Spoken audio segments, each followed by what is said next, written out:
Good morning बच्चों। आज हम कक्षा छठी का पाठ 6 कारक परिचय पढ़ेंगे। तो बच्चों, कारक किसे कहते हैं?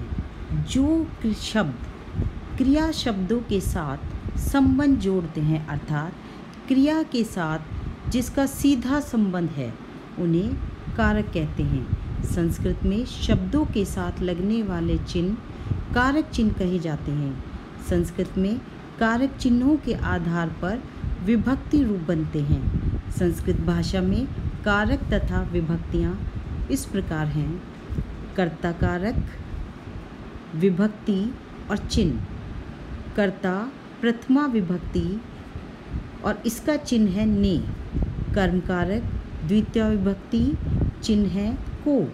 करण कारक तृतीया विभक्ति, इसका चिन्ह है से के द्वारा। संप्रदान चतुर्थी विभक्ति के लिए को, इसका चिन्ह है। अपादान पंचमी विभक्ति से अलग होना। संबंध षष्ठी विभक्ति का के की रा रे री। अधिकरण सप्तमी विभक्ति में और पर, इसका चिन्ह है। संबोधन की कोई विभक्ति नहीं है। हे अरे भो, इसका चिन्ह है। कारक का प्रयोग किस प्रकार किया जाता है? तो पहला है कर्ता कारक, अर्थात क्रिया करने वाला कर्ता कहलाता है। जैसे उदाहरण देखिए, बालकः पठति। यहाँ प्रथमा विभक्ति का प्रयोग होता है। जैसे बालकः, बालकः क्या है? कर्ता, अर्थात क्रिया का करने वाला, और क्रिया क्या है? पठति। कर्म कारक वाक्य में क्रिया का प्रभाव जिस पर पड़ता है वह कर्म कारक कहलाता है। तथा द्वितीय विभक्ति का प्रयोग होता है। जैसे बालिका भोजनम करोति। बालिका कर्ता है, भोजनम कर्म और करोति क्रिया है। करण कारक जिस साधन से क्रिया की जाए वहाँ करण कारक होता है। यहाँ तृतीय विभक्ति का प्रयोग होता है। जैसे बालकः कलमेन लिखति। बालकः कर्ता, कलमेन करण कारक और लिखति क्रिया है।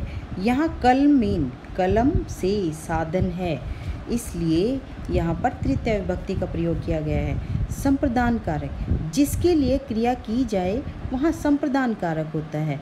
यहाँ चतुर्थी विभक्ति का प्रयोग होता है। जैसे बालकः पठनाय विद्यालयम गच्छति।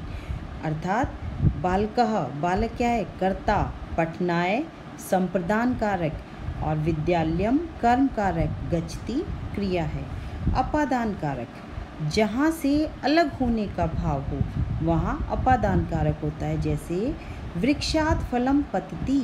वृक्षात् क्या है? वृक्षात् अपादान कारक, पतति क्रिया है। यहाँ वृक्ष से फल के अलग होने का भाव है। संबंध कारक जिस व्यक्ति, वस्तु या स्थान से संबंध बताया जाए वहाँ संबंध कारक होता है। जैसे रामस्य अनुजः लक्ष्मणः अस्ति।